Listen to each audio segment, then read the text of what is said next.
Avec 626 avions livrés en 2013, soit 2 fois plus qu'il y a 10 ans, Airbus engrange sa 12e année consécutive de production, mais reste pourtant derrière Boeing, qui a livré l'année dernière 648 appareils. Pour autant, l'année 2013 est un millésime exceptionnel pour Airbus. Son carnet de commandes lui permet d'assurer 8 années de production sur ses chaînes. L'avionneur européen détient aujourd'hui 51% du marché mondial des avions de plus de 100 places, un marché d'ailleurs en pleine expansion, notamment sur la zone Asie. La zone Asie, et particulièrement la Chine, va devenir la première zone aéronautique au monde. Et donc nous sommes très bien placés, on a pas loin de 40% de notre carnet de commandes qui est sur l'Asie, sur la Chine. Nous venons avec des solutions pour leur permettre de développer le marché qui est saturé. Donc on vient avec des avions plus gros, je crois qu'on est bien positionné et on coopère aussi à l'international. Avec un trafic aérien qui a doublé en 15 ans, voilà une bonne nouvelle pour le programme A380 que Fabrice Brégier qualifie désormais de normal. Ces problèmes de micro-fissures sont loin derrière, nous a affirmé son président. En 2014, les Super Jumbo qui sortiront des chaînes d'assemblage auront de nouvelles structures métalliques. Le seuil de rentabilité de l'A380 pourrait même être atteint en 2015 et grâce à la commande d'Emirates de 50 appareils, le carnet du Super Jumbo s'élève à 182 appareils au total. 2014, c'est aussi l'année de la certification et de la première livraison à Qatar Airways de l'A350 dont le programme d'essai se poursuit.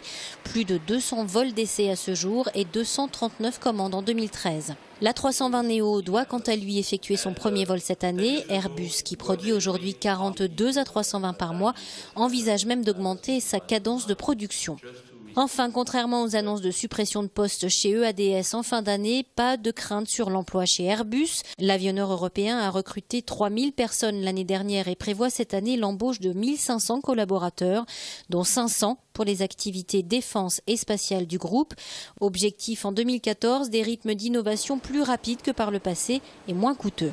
On passe d'une phase où on lance des grands développements d'avions tout nouveaux. C'est nécessaire parfois, comme l'A380 et l'A350, à une phase où nous devons améliorer et plus rapidement ces programmes de série.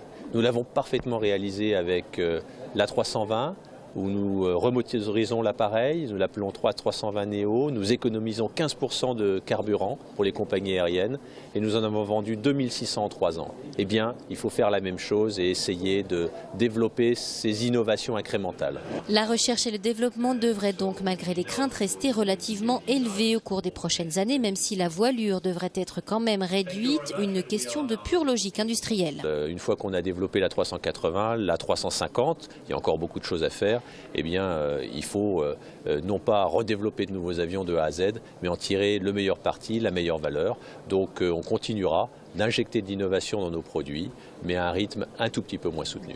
Parmi les grands défis des années à venir pour Airbus, repenser la 380 dans un marché des gros appareils en très forte croissance et envisager le successeur de la 320 qui, selon Fabrice Brégier, devrait rester le meilleur avion au monde jusqu'en 2030.